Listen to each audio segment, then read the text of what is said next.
साल 1937।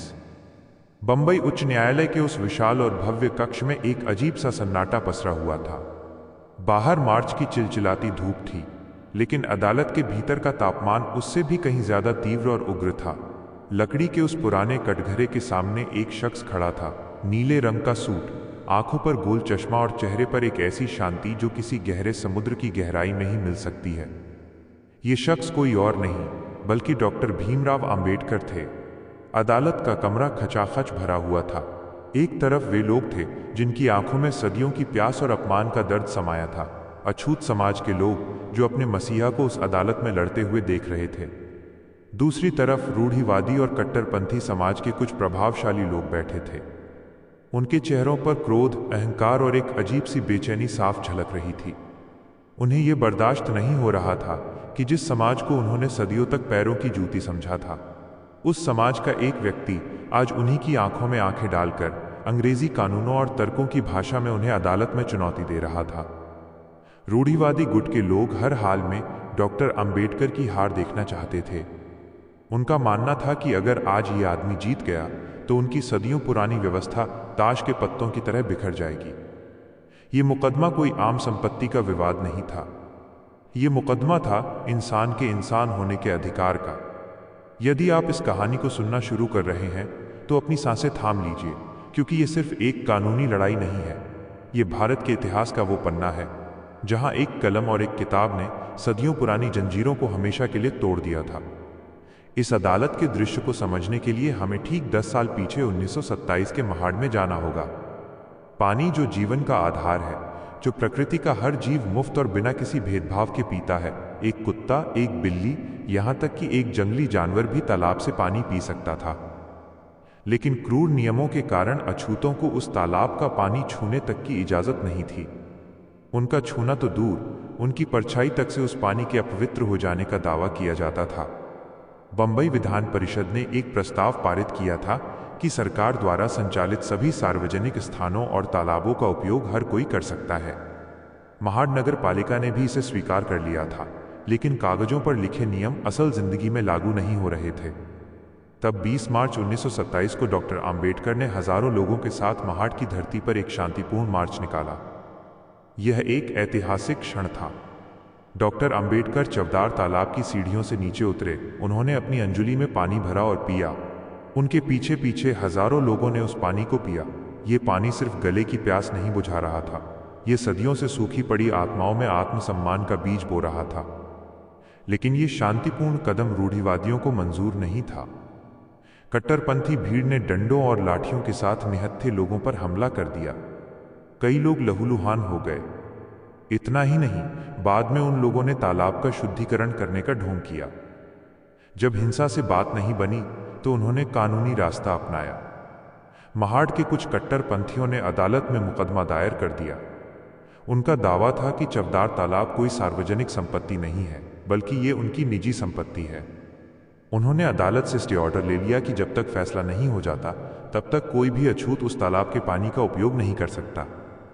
ये एक सोची समझी साजिश थी। उन्हें लगा कि दलित समाज गरीब और अनपढ़ है, वे लंबी कानूनी लड़ाई नहीं लड़ पाएंगे और डॉक्टर अंबेडकर हार मान लेंगे। लेकिन उन्हें अंदाजा नहीं था कि उनका सामना किससे है। वे भूल गए थे कि डॉक्टर अंबेडकर के पास कोलंबिया विश्वविद्यालय और लंदन स्कूल ऑफ इकोनॉमिक्स की डिग्रियां हैं।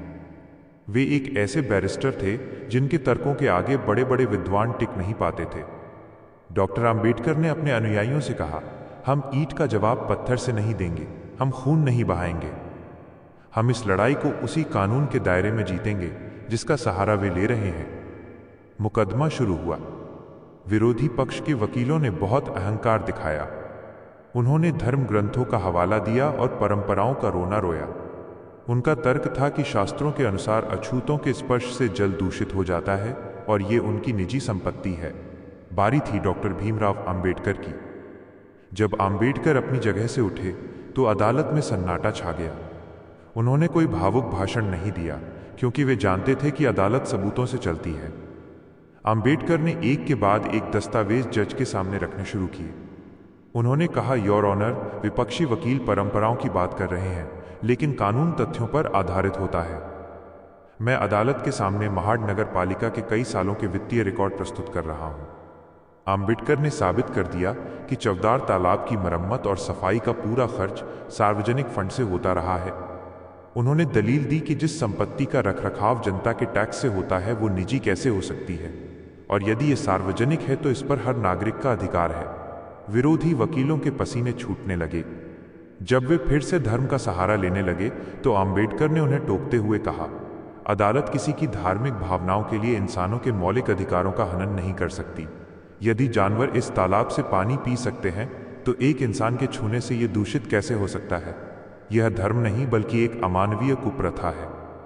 निचली अदालतों ने फैसला दिया कि तालाब सार्वजनिक है, लेकिन रूढ़िवादी हार मानने को तैयार नहीं थे। वे इस मामले को बंबई उच्च न्यायालय तक ले गए और इस तरह साल 1937 आ गया। 10 साल तक यह कानूनी लड़ाई चली। इस दौरान डॉक्टर अंबेडकर ने गोलमेज सम्मेलन में हिस्सा लिया, पूना पैक्ट हुआ, लेकिन चवदार तालाब का यह मुकदमा हमेशा उनके दिल के करीब रहा। बंबई हाईकोर्ट में अंतिम सुनवाई शुरू हुई। विरोधी पक्ष ने अपने सबसे बड़े कानूनी दिग्गजों को उतारा। उन्होंने तर्क दिया कि लंबे समय से चली आ रही प्रथा ही कानून बन जाती है। डॉक्टर अंबेडकर अंतिम जिरह के लिए खड़े हुए। उन्होंने कहा, योर ऑनर, कानून का मूल सिद्धांत न्याय और समानता है। कोई भी ऐसी प्रथा जो इंसान को इंसान का दर्जा न दे, वो चाहे कितनी भी पुरानी क्यों ना हो, उसे कानून की मान्यता नहीं दी जा सकती। अपराध अगर सदियों से हो रहा हो तो वो परंपरा नहीं बन जाता, वो तब भी अपराध ही रहता है। पूरी अदालत में सन्नाटा था। आम्बेडकर ने आगे कहा, ये लड़ाई सिर्फ पानी की नहीं है, ये इंसान की गरिमा की है। मैं अदालत से केवल एक तालाब का अधिकार नहीं मांग रहा हूं, मैं इस अदालत से इंसान को इंसान समझने का आदेश मांग रहा हूं। विरोधी वकीलों के पास कहने को कुछ नहीं बचा था। 17 मार्च 1937 का वो ऐतिहासिक दिन आ गया। बंबई उच्च न्यायालय के मुख्य न्यायाधीश ने अपना फैसला पढ़ना शुरू किया। जज ने कहा, तमाम सबूतों को सुनने के बाद ये अदालत डॉक्टर अंबेडकर के तर्कों से पूरी तरह सहमत है।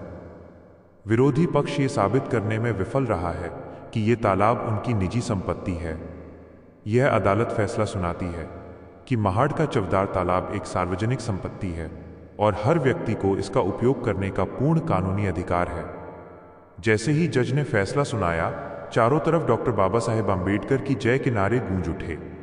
जिन लोगों ने सदियों से सिर झुकाकर जीना सीखा था, आज उनके सिर गर्व से ऊंचे थे। दूसरी तरफ वे लोग सिर झुकाए बाहर निकल रहे थे जिनका अहंकार टूट चुका था। एक अकेले आदमी ने अपनी शिक्षा और कानून की ताकत से सदियों पुराने अन्याय को मिट्टी में मिला दिया था। यह कहानी हमें कई बड़े संदेश देती है। पहला, शिक्षा सबसे बड़ा हथियार है। डॉक्टर अंबेडकर ने साबित किया कि शिक्षा वो शेरनी का दूध है जिसे पीकर कोई भी दहाड़ सकता है। दूसरा, हिंसा नहीं बल्कि संवैधानिक रास्ता चुने। तीसरा, सत्य परेशान हो सकता है लेकिन पराजित नहीं। और सबसे बड़ा संदेश ये कि आत्मसम्मान के बिना जीवन का कोई अर्थ नहीं है। आज महाड का वो तालाब सिर्फ एक जलाशय नहीं बल्कि सामाजिक समानता का प्रतीक बन चुका है। डॉक्टर अंबेडकर की उस जीत ने एक ऐसे भारत की नींव रखी जहां इंसान की पहचान उसकी जाति से नहीं बल्कि उसकी इंसानियत से होती है। बाबा साहेब पर यह वीडियो आपको कैसा लगा, हमें कमेंट करके जरूर बताएं। इस चैनल पर मैं बाबा साहेब के जीवन से जुड़ी ऐसी ही जानकारियां लेकर आता रहता हूं। यदि आप बाबा साहेब के विचारों को पसंद करते हैं तो हमारे मिस्ट्री जंक्शन यूट्यूब चैनल को सब्सक्राइब करें। वीडियो देखने के लिए धन्यवाद। जय भीम, जय भारत, जय संविधान।